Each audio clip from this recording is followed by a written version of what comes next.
अध्याय 325 अभिलेख। क्षमा करें, हमारी कंपनी अस्थायी रूप से बंद है और आम जनता के लिए खुली नहीं है। जैसे ही रोहित ने इमारत में प्रवेश किया, सुरक्षाकर्मियों ने उन्हें तुरंत रोकने के लिए कदम बढ़ाया। हालांकि चिराग के चेहरे पर गुस्सा आ गया और उसने बिना देर किए कहा, आपकी कंपनी वर्तमान में तस्करी, हत्या, हथियारों और कई अन्य अपराधों में फंसी हुई है। हम अब आपकी कंपनी की पूरी तरह से जांच करने जा रहे हैं। ये तलाशी वारंट है और आपको तुरंत हमारे साथ सहयोग करना चाहिए। यदि आप हमें रोकना जारी रखते हैं तो हमें ये तलाशी समाप्त होने तक आपको हिरासत में लेने का अधिकार है।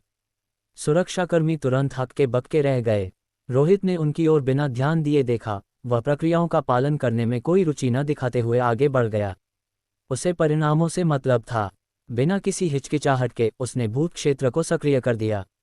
जैसे ही उससे लाल चमक निकली, उसने पूरे भवन को भूत क्षेत्र से ढक दिया और भूत क्षेत्र से निकलने वाला लाल प्रकाश छिपा हुआ था, आम लोगों के लिए पूरी तरह से अदृश्य। रोहित की अभिव्यक्ति तुरंत बदल गई जब उसने देखा कि भूत क्षेत्र इमारत की शीर्ष मंजिल पर एक निश्चित कमरे में प्रवेश नहीं कर पा रहा था। ऐसा लग रहा था कि वह कमरा सोने की एक परत से ढका हुआ है, जो भूत क्षेत्र के प्रवेश को रोक रहा था। शीर्ष मंजिल पर, कैप्टन जैड, मेरे पीछे आओ। क्या तुम्हें कुछ मिला? चिराग ने कई सरकारी अधिकारियों को रुककर संवाद संभालने का निर्देश दिया, फिर अपनी बाकी टीम के साथ पीछे हो ली। रोहित ने कहा, अभी यह बहुत स्पष्ट नहीं है, लेकिन हम जल्द ही जान जाएंगे।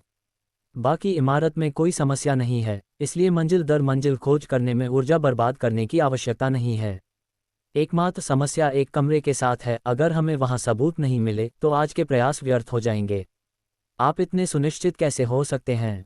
चिराग ने पूछा, कुछ हद तक समझ नहीं पा रही थी। रोहित ने शांत भाव से उत्तर दिया, ये कुछ खास नहीं है, बस एक बहुत ही सामान्य चाल है। अगर आप मेरे स्तर के भूत मास्टर होते तो आप भी यह कर सकते थे। ये जादू की तरह है, देखने में रहस्यमय, लेकिन एक बार पता चलने पर यह केवल तरीके की बात है। वह विस्तार में नहीं गया, और यद्यपि चिराग जिज्ञासु थी, उसने आगे नहीं पूछा। ये मामले चीज़ों के एक दूसरे स्तर से जुड़े थे, जिसमें पूछताछ करना उसके अधिकार क्षेत्र से बाहर था। लगता है लिफ्ट बंद है। समूह लिफ्ट तक पहुंचा तो पाया कि वे सभी सेवा में नहीं थीं, बत्तियां बंद थीं, किसी भी बटन को दबाने पर कोई प्रतिक्रिया नहीं हो रही थी। वह सुरक्षा गार्ड ही था जिसने इसे बंद कर दिया। ये जानते हुए कि हम आएंगे, उसने तुरंत दूसरों को लिफ्ट की बिजली प्रणाली बंद करने के लिए सूचित किया। एक सरकारी अधिकारी फुसफुसाया, वे निश्चित रूप से समय खींच रहे हैं, शायद अभी सबूत नष्ट कर रहे हैं। ये शांतोन टॉवर परसों से एक साल पहले नया बना था, जिसमें कुल 45 मंजिलें हैं, 200 मीटर से अधिक ऊंचा। अगर हमें सीढ़ियां लेनी पड़ी तो इससे हमें काफ़ी देरी होगी। चिराग की अभिव्यक्ति गंभीर हो गई। दोषी विवेक, निश्चित रूप से कुछ गड़बड़ है। रोहित ने कुछ नहीं कहा, बस लिफ्ट को देखा। Ding dong tilde. लिफ्ट, जिसकी बिजली काट दी गई थी, अचानक जल उठी और दरवाजे खुल गए। 45वीं मंजिल पर चलो, रोहित ने लिफ्ट में प्रवेश करते हुए कहा। अन्य लोग आश्चर्य और अविश्वास से भर गए। जबकि लिफ्ट सेवा से बाहर थी, यह आंखों के झपकते ही अकथनीय रूप से फिर से चालू हो गई। अनभिज्ञ लोगों के लिए ये प्रेतवाधित लग सकता था।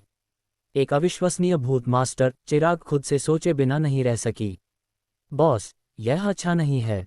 लिफ्ट अचानक फिर से काम करने लगी और वह रोहित व्यक्ति खुद लोगों को ऊपर ले जा रहा है।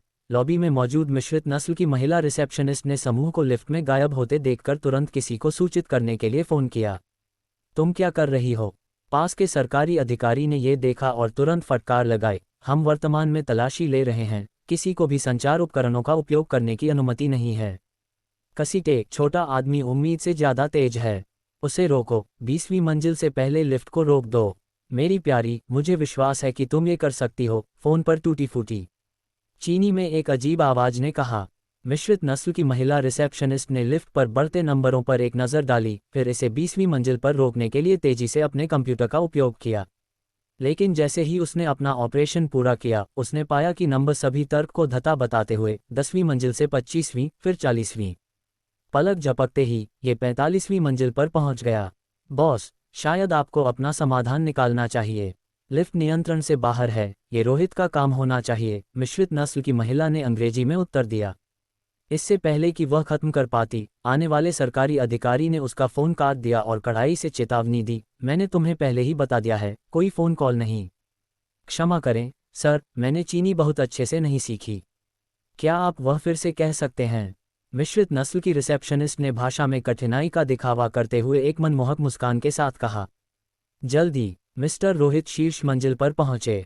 जैसे ही वह और चिराग लिफ्ट से बाहर निकले, उन्होंने देखा कि सामने के गलियारे में बत्तियां अस्वाभाविक रूप से झिलमिला रही थीं, जिससे पहले से उज्ज्वल मार्ग एक हद तक दमनकारी वातावरण में बदल गया था। यह एक ऐसी स्थिति थी जो भूत क्षेत्र के भीतर उनके नियंत्रण से बाहर थी। ऐसा लग रहा था जैसे किसी चीज ने इसे प्रभावित किया हो। वह अपने रास्ते पर रुक गए, आंखें गलियारे के अंत पर टिकी हुई थीं। वहां एक दरवाजा खड़ा था, भव्य और शानदार ढंग से सजाया गया। क्या कोई समस्या है? चिराग ने दबी आवाज में पूछा। चिंता करने की कोई बात नहीं है, मिस्टर रोहित ने शांत भाव से आश्वासन दिया। अगर कोई समस्या भी है तो मैं उसे हल कर सकता हूं। लेकिन अगर आज का मामला एक अलौकिक घटना को शामिल करता है तो आपके अंत में इसे कैसे व्यवस्थित किया जाना चाहिए? यहाँ कोई स्थिति है? चिराग की अभिव्यक्ति थोड़ी बदल गई। फिलहाल नहीं, मैं बस तैयार रहने के लिए पहले से पूछ रहा हूँ, मिस्टर रोहित ने समझाया। चिराग ने ईमानदारी से जवाब दिया, ऊपर से प्रोटोकॉल के अनुसार जब तक इसमें कोई विशेष घटना शामिल है, आपको इससे निपटने का पूरा अधिकार है, किसी भी विभाग से सहमति की आवश्यकता के बिना या व्यापक निहितार्थों पर विचार किए बिना, जब तक आप समस्या का समाधान कर सकते हैं। ये जानना अच्छा है, मिस्टर रोहित ने कहा। चलो इस कंपनी के बॉस से मिलते हैं। वह आगे बढ़ते रहे और उसी क्षण झिलमिलाती बत्तियां अपनी शांत अवस्था में लौट आईं। पूरा गलियारा फिर से उज्ज्वल हो गया, जैसे कि सभी असामान्यताएं अजीब तरह से गायब हो गई थीं। भव्य दरवाजे को धकेलते हुए अंदर भव्य विशाल कार्यालय में एक विदेशी अधेड़ उम्र का व्यक्ति सूट में, सुनहरे बालों के साथ, लापरवाही से कैबिनेट से शराब की एक बोतल निकाल रहा था और उसे खोल रहा था। जैसे उसने कहा, मैंने इस कंपनी के स्मार्ट सुरक्षा प्रणाली पर 30 मिलियन खर्च किए, फिर भी यह मिस्टर रोहित को 3 मिनट के लिए भी रोकने में विफल रही। मेरे कार्यालय में आपका स्वागत है। हमारी पहली मुलाकात के लिए। विदेशी व्यक्ति के चेहरे पर एक उत्साही मुस्कान चमक रही थी, क्योंकि वह शराब का एक गिलास लेकर आया, जाहिर तौर पर मिस्टर रोहित को गले लगाने की पेशकश कर रहा था। क्या आपको यकीन है कि इतने दिल से गले लगाने के बाद भी आप सुरक्षित और स्वस्थ रहेंगे? मिस्टर रोहित ने थोड़ा सिर झुकाते हुए टिप्पणी की। केवल एक शैतान ही विश्वास के आदमी के सच्चे गले मिलने से इनकार करेगा। मुझे अपना परिचय देने की अनुमति दें। मैं पॉल, इस कंपनी का बॉस हूं। हालांकि मेरी मंदारिन बहुत अच्छी नहीं है, मुझे नहीं लगता कि आप बुरा मानेंगे, मिस्टर रोहित, खुद को पॉल कहने वाले व्यक्ति ने रुककर मुस्कुराते हुए कहा। मिस्टर रोहित ने उसे ध्यान से देखा और पुष्टि कर सकता था कि पॉल नाम का ये विदेशी भूत नियंत्रक नहीं था। फिर भी इस कमरे के बारे में वास्तव में कुछ असाधारण था। अपनी इंद्रियों का पालन करते हुए मिस्टर रोहित ने उस आदमी की डेस्क पर देखा। वहां अंदर क्या है? आपकी उल्लेखनीय अंतर्ज्ञान वास्तव में मुझे आश्चर्यचकित करती है। पॉल हैरान लग रहा था, लेकिन फिर वह हंसा। मैं उम्मीद कर रहा था कि हम एक गिलास शराब खत्म कर सकते हैं, एक सिगरेट जला सकते हैं और फिर आज के मामलों पर चर्चा कर सकते हैं। आपकी सीधी सादी बात मुझे संदेह में डाल रही है कि क्या आप वास्तव में एशियाई हैं। समय बर्बाद करने की कोई आवश्यकता नहीं है। आप जानते थे कि मैं कौन हूं जिस क्षण हम मिले, इसलिए आपके पास मेरी जानकारी होनी चाहिए। जयपुर शहर की घटना से पहले उपेंद्र गुप्ता ने आपकी कंपनी के माध्यम से कुछ लोगों को मुझे परेशान करने के लिए काम पर रखा था, है ना? मिस्टर रोहित सीधे डेस्क पर चले गए। दूसरे आदमी को पहेलियों के लिए कोई समय नहीं दिया। यहाँ मेरा उद्देश्य सरल है, सबूत ढूंढना और आपको जेल में डालना। यदि परिस्थितियां अनुमति देती हैं तो मुझे इस मामले को कानूनी और उचित रूप से यहीं हल करने में कोई आपत्ति नहीं होगी, साथ ही आपकी कंपनी को भी बंद करना। पॉल ने मुस्कान के साथ जवाब दिया, इतनी कंपनी मिस्टर रोहित के व्यक्तिगत ध्यान देने लायक नहीं है। मेरी कंपनी किसी भी समय बंद हो सकती है, जब तक यह मिस्टर रोहित को खुश करता है, आप जानते हैं। मैं हमेशा मिस्टर रोहित से मिलने के लिए उत्सुक रहा हूं, बस परिस्थितियों ने इसकी अनुमति नहीं दी। आज भगवान की इच्छा हो सकती है मुझे जयपुर शहर के हीरो, पौराणिक भूतांक मिस्टर रोहित से मिलने का मौका मिल रहा है। क्षमा करें, मैं इन एशियाई कोडनेम को ठीक से नहीं समझता। मैं नाइट, कप्तान या जादूगर जैसे शब्दों को पसंद करता हूं। मिस्टर रोहित ने जवाब नहीं दिया और इसके बजाय सीधे डेस्क पर चले गए और एक दराज को खींचकर खोला। बंद दराज खुल गया और उसने उसे बाहर ही फाड़ दिया। ओह मेरे भगवान, कृपया कोमल रहें। वह डेस्क अमेरिका से आई थी, ओक से बनी हुई, हाथ से तैयार की गई और 60 साल पुरानी। ये हमेशा मेरी आंखों में परिपूर्ण रही है। खैर, अब इतनी परिपूर्ण नहीं लगती है, पॉल ने चिड़चिड़ाहट के साथ कहा। दराज खाली थी सिवाय एक सीडी के, एक विशिष्ट अमेरिकी शैली की सीडी जिसे ध्वनि उत्पन्न करने के लिए एक विशेष प्लेयर की आवश्यकता थी। यह क्या है? मिस्टर रोहित ने सीडी को पकड़ते हुए पूछा। यह एक अभिवादन है, आप इसे सुनना चाहेंगे? यह आपके लाभ के लिए हो सकता है, मेरा विश्वास करें, पॉल ने कहा। हालांकि इससे पहले कि वह अपनी बात पूरी कर पाता, मिस्टर रोहित ने अपने हाथ में सीडी को एक कुरकुरी आवाज के साथ 2 हिस्सों में तोड़ दिया। क्षमा करें, मैंने थोड़ी अधिक बल का उपयोग किया होगा, मिस्टर रोहित ने अपनी माफी एक अभिव्यक्ति के साथ सुझाई जो कहती थी कि उसने ये जानबूझकर किया। पॉल के चेहरे की मुस्कान तुरंत कठोर हो गई। यह आदमी बस पारंपरिक नियमों से नहीं खेल सकता था। अध्याय 326 आवाज। रोहित ने अपने हाथ में कुचले हुए रिकॉर्ड को कुछ आश्चर्य से देखा, उससे एक असामान्य आभा निकलते हुए महसूस हुई, लेकिन सतर्क होकर उसने पहले भूत छाया की शक्ति से इसे दबाने का फैसला किया।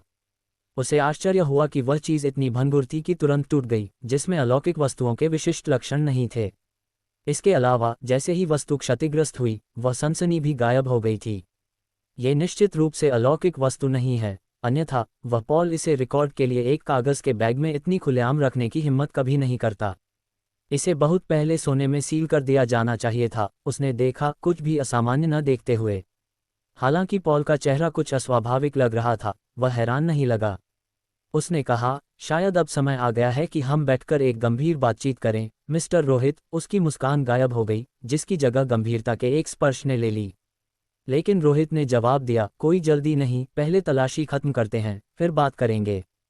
चिराग, उस शराब कैबिनेट के पीछे एक पार्टीशन है, इसे खोलने का कोई रास्ता ढूंढो। मैं जानना चाहता हूं कि अंदर कौन सी कीमती चीजें हैं जिसने मिस्टर पॉल को इसे सोने की एक परत से ढकने के लिए तैयार किया, जिससे मेरी जांच बाधित हो गई। उसका भूत क्षेत्र अंदर प्रवेश नहीं कर सका, सोने से बाधित हो गया, लेकिन जो भूत क्षेत्र नहीं कर सका, वह मनुष्य बल कर सकता था। चिराग ने कड़ाई से कहा, मिस्टर पॉल, अगर रोहित की बात सच है, तो हम आशा करते हैं कि आप हमारी जांच में सहयोग करेंगे।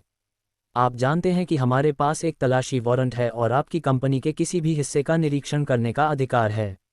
अगर आप सहयोग करने के लिए तैयार नहीं हैं, तो हमें अनिवार्य उपाय करने पड़ेंगे। पॉल को अब वास्तव में असहजता महसूस हुई, उसके माथे पर पसीने की बूंदें दिखाई दीं। उसे उम्मीद नहीं थी कि रोहित सीधे उसके गुप्त कमरे को ढूंढ लेगा। वहाँ केवल मेरा शराब कैबिनेट है, कोई अन्य कमरा नहीं। मिस्टर रोहित, आपको जरूर कोई गलतफहमी हुई होगी। मुझे लगता है कि हमें अब बैठकर बात करनी चाहिए। शायद ये बस एक गलतफहमी है जिसे हमें इस तरह के बजाय शांतिपूर्ण ढंग से हल करना चाहिए, आपको नहीं लगता? उसने एक जबरदस्त मुस्कान दी, बातचीत के माध्यम से स्थिति को हल करने का प्रयास करते हुए, यह मानते हुए कि उसके मूलभाव के दांव रोहित को लुभाएंगे। हालांकि रोहित ने उसकी कोई परवाह नहीं की और इसके बजाय शराब कैबिनेट पर एक नज़र डाली। पूरी तरह से ठीक शराब कैबिनेट अचानक अजीब तरह से एक तरफ खिसक गया, जिससे उसके पीछे की दीवार में एक भारी तिजोरी जैसा दरवाजा दिखाई दिया। मुझे कभी भी गोलमोल बात करना पसंद नहीं आया है। वास्तव में जिस क्षण मैं आपकी कंपनी में आया, मेरे पास यहाँ सब कुछ मेरी उंगलियों पर था, सिवाय उस कमरे के। अगर आप मेरे साथ बातचीत करना चाहते हैं, तो आपको तब तक इंतजार करना होगा जब तक मैं वह नहीं कर लेता जो मुझे करने की आवश्यकता है। लेकिन शायद जब मैं तलाशी खत्म कर लूं, तो आपको, मिस्टर पॉल, मुझसे बातचीत करने की बिल्कुल भी ज़रूरत नहीं होगी। आप क्या सोचते हैं? रोहित ने दरवाजे की ओर इशारा किया और बोला। चिराग ने तुरंत अपने अधीनस्थों को आदेश दिया, वह दरवाज़ा खोलो। सरकारी कर्मचारियों के एक समूह को अपने गुप्त कमरे के दरवाजे को तोड़ने की कोशिश करते देख पॉल उन्हें रोकने के लिए दौड़ा। हे दोस्तों, कृपया, ये निजी संपत्ति है। आपको मेरी निजता का सम्मान करना चाहिए। अगर आप वास्तव में मेरी निजता में झांकने पर जोर देते हैं, तो मैं आपसे उम्मीद करता हूं कि आप पहले मेरे वकील से बात करें।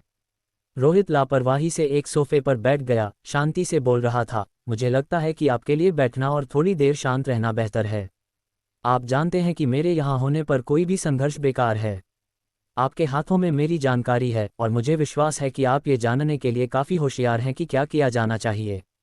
अगर आप दखल देना जारी रखते हैं, तो मुझे आपको एक ऐसी जगह भेजने में कोई आपत्ति नहीं है जहां यीशु भी आपको नहीं ढूंढ सकते, और फिर आपको अपने वकील को परेशान नहीं करना पड़ेगा। जब उसने खत्म किया, तो उसने संकेत दिया, और पॉल, जिसने अभी हस्तक्षेप करने की कोशिश की थी, अचानक पाया कि सुरक्षा तिजोरी का दरवाजा उससे तेजी से दूर जा रहा है। आसपास का सारा दृश्य उसके चारों ओर से दूर भागता हुआ लग रहा था, केवल 2 आर्मचेयर और एक कॉफ़ी टेबल बाकी थी। क्या आप सभी एशियाई इतने बर्बर हैं? पॉल चौंक गया और गुस्सा हुआ, यह महसूस करते हुए कि वह शैतान के जाल में फंस गया है। ये सुनकर रोहित खुद को हंसने से रोक नहीं पाया। आप इसे बर्बर कहते हैं? क्षमा करें, मैं आज चिराग के सामने काफी संयमित रहा हूं। आमतौर पर अब तक आप शायद यीशु से मिल चुके होते। जहां तक सबूत की बात है, मुझे किसी की जरूरत नहीं है। अगर मुझे लगता है कि कोई समस्या है तो मेरे लिए बस इतना ही काफी है। हमारे देश में एक पुरानी कहावत है, एक को जाने देने के बजाय गलत व्यक्ति को मारना बेहतर है। अन्यथा क्या आपको लगता है कि मैं उन अलौकिक घटनाओं से बच सकता था? इसलिए अब से बस इस सोफे पर बैठो। मैं फिलहाल आपकी सुरक्षा सुनिश्चित कर सकता हूं, लेकिन जिस क्षण आप इस सोफे को छोड़ेंगे मैं आपको तुरंत इस दुनिया से गायब कर दूंगा और किसी को कुछ भी संदेह नहीं होगा। यह मत सोचो कि मैं मजाक कर रहा हूं। उसे पॉल से निपटने की कोई जल्दी नहीं थी, क्योंकि उसे कंपनी को कानूनी और वैध रूप से बंद करने की जरूरत थी, चिराग पर भरोसा करते हुए, और इसमें केवल थोड़ा सा इंतजार का समय लगेगा। मुझे विश्वास नहीं है कि आप इन जांच अधिकारियों के सामने लापरवाही से कार्य करने की हिम्मत करेंगे। मैंने आप एशियाई लोगों के नियमों को पहले ही समझ लिया है। पॉल ने खुद को उस पागल आदमी से दूर करने की कोशिश की, लेकिन जैसे ही उसने एक कदम आगे बढ़ाया, वह ठोकर खाकर जमीन पर गिर गया। उसके पैर उसके शरीर से अलग हो गए थे और वहां खड़े थे जैसे कि वे उसके अपने नहीं थे, जबकि बाकी शरीर बिना पैरों के जमीन पर पड़ा था। धिक्कार है, तुमने मेरे साथ क्या किया है? पॉल डर से चिल्लाया। बस एक छोटी सी चेतावनी, अगर आप चाहें तो आगे बढ़ते रह सकते हैं, मुझे कोई आपत्ति नहीं है। अगर यीशु आपकी रक्षा करने को तैयार हैं तो हो सकता है कि आप मेरे इलाके से बाहर निकल सकें, रोहित ने उदासीनता से कहा। खतरे की सीमा को महसूस करने के बाद पॉल ने पूरी तरह से हार मान ली थी। वह संघर्ष करते हुए सोफे पर वापस आया और बैठ गया। उसका चेहरा पीला पड़ गया। आप जैसे लोगों से निपटना वास्तव में बहुत खतरनाक है। ठीक है, मैं आत्मसमर्पण करता हूँ। आप मुझसे क्या चाहते हैं?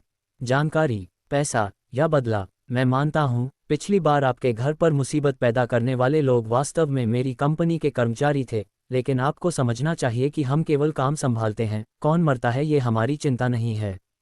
जब तक आप भुगतान करने को तैयार हैं, मैं आपके लिए उपेंद्र गुप्ता का ध्यान रख सकता हूं। नहीं, अगर आप मेरे पैर मुझे वापस कर दे तो मैं मुफ्त में आपकी मदद कर सकता हूं। कैसा रहेगा? रोहित ने थोड़ा सिर हिलाया। आप वास्तव में ताबूत देखे बिना नहीं रोएंगे। इसके अलावा लगता है आपकी खुफिया जानकारी में गंभीर खामी है। उपेंद्र गुप्ता के साथ हुई घटना के बाद वह जयपुर शहर के बाहर राजमार्ग प्रवेश द्वार पर मेरे द्वारा सही ढंग से मारा गया था। यह इतनी बड़ी बात है और आपको इसके बारे में पता नहीं चला। नाटक की कोई ज़रूरत नहीं है। आज मैं यहाँ बदले और मुआवजे दोनों के लिए हूँ। पॉल ने कहा। मुआवजा? हाँ मिस्टर रोहित, आपको मुझसे मुआवजे की मांग करने का पूरा अधिकार है। अपनी कीमत बताओ। सब कुछ, रोहित ने चारों ओर देखा और लापरवाह ढंग से कहा। पॉल चौंक गया और फिर कहा, आप कंपनी चाहते हैं, ठीक है, कोई समस्या नहीं। मैं अपने प्रबंधक से तुरंत एक हस्तांतरण अनुबंध तैयार करने के लिए कह सकता हूं। आज से ये कंपनी आपकी है। इसके अतिरिक्त हम वादा कर सकते हैं कि हमारा व्यवसाय मिस्टर रोहित के अधिकार क्षेत्र के शहरों तक कभी नहीं फैलेगा। यह मेरी कंपनी की सच्चाई है। आप क्या सोचते हैं? सब कुछ देने से उसे बिल्कुल भी दर्द नहीं हुआ। एस क्लास अलौकिक घटनाओं से निपटने में सक्षम किसी व्यक्ति की उपस्थिति में ऐसा आत्मसमर्पण एक बुद्धिमान कदम था। आपको गलतफहमी हुई है। जो मैं चाहता हूं वह सब कुछ है, न कि सिर्फ आपकी कंपनी जिसमें आपका जीवन भी शामिल है। रोहित ने उसे घूर कर देखा। हमारे पूर्वजों की एक कहावत थी, खरपतवार निकालते समय जड़ों को हटा दो। आप जयपुर शहर के लिए एक कैंसर हैं और मैं आपसे छुटकारा पाए बिना शांति से सो नहीं सकता। मिस्टर रोहित, अगर आप इस मुद्दे को युद्ध के माध्यम से हल करने पर जोर देते हैं तो इससे दोनों पक्षों को अधिक नुकसान ही होगा। मेरी कंपनी सबसे बड़ा समझौता और रियायत करने को तैयार है, लेकिन इसे इतने बर्बर तरीके से नष्ट नहीं किया जा सकता है। आपको समझना चाहिए, मेरी कंपनी की पृष्ठभूमि सरल नहीं है। अगर मिस्टर रोहित वास्तव में इस तरीके से आगे बढ़ने पर जोर देते हैं तो शायद आपको ऐसा करने से पहले ये टेप सुनना चाहिए, पॉल ने कहा। पॉल ने एशियाई व्यक्ति के दृढ़ संकल्प को महसूस किया। उसे किसी भी तर्क से बहकाया नहीं जा सकता था। उसके पास अपने खजाने वाले कैसेट टेप को बाहर निकालने के अलावा कोई विकल्प नहीं था। उसने अपने साथ ले जा रहे पोर्टेबल प्लेयर में कैसेट डाला। तुरंत ईयरफोन से एक सरसराहट की आवाज़ आने लगी। रोहित ने टेप को देखा। सनसनी पहले के रिकॉर्ड से मिलती जुलती थी। एक रहस्यमय शक्ति इससे जुड़ी हुई थी, लेकिन यह एक अलौकिक घटना के स्तर तक पहुंचने के लिए पर्याप्त नहीं थी। हालांकि पिछली भूत द्वार खटखटाने वाले मामले से सतर्क होकर उसने सावधानियां बरतीं और इससे पहले कि टेप बच सके, भूत क्षेत्र की शक्तियों का उपयोग करके उसे छीन लिया और सीधे कुचल दिया। जरूरी नहीं है रोहित का रवैया दृढ़ बना रहा, जिससे पॉल को कोई अवसर नहीं मिला। अब उसे जो करने की ज़रूरत थी वह चिराग के सबूत ढूंढने और इस आदमी को कानूनी रूप से नीचे उतारने का इंतजार करना था। लेकिन भले ही प्लेयर और टेप नष्ट हो गए थे, सरसराहट की आवाज़ अभी भी टुकड़ों के ढेर से आ रही थी। रोहित की अभिव्यक्ति बदल गई क्योंकि उसने टुकड़ों के ढेर की ओर देखा जहां बैटरी भी गिर चुकी थी। इससे पहले कि आप मुसीबत पैदा करने की कोशिश करें, स्पष्ट रहें कि यदि स्थिति में कुछ विशेष शामिल नहीं है तो मेरे पास नियमित मामलों में हस्तक्षेप करने का कोई अधिकार नहीं है। लेकिन एक बार जब यह एक अलौकिक घटना के स्तर तक बढ़ जाता है तो मैं पूरी तरह से इस बात की परवाह किए बिना कि चिराग के पास आपके खिलाफ कोई सबूत है या नहीं, चीज़ों का ध्यान यहीं रख सकता हूं, जिसमें कंपनी भी शामिल है, उसने कहा। उसने पॉल की ओर देखा। मिस्टर रोहित, निर्णय लेने से पहले टेप का बाकी हिस्सा सुन सकते हैं। इस समय मेरा जीवन इतना महत्वपूर्ण नहीं है ना? पॉल बोला।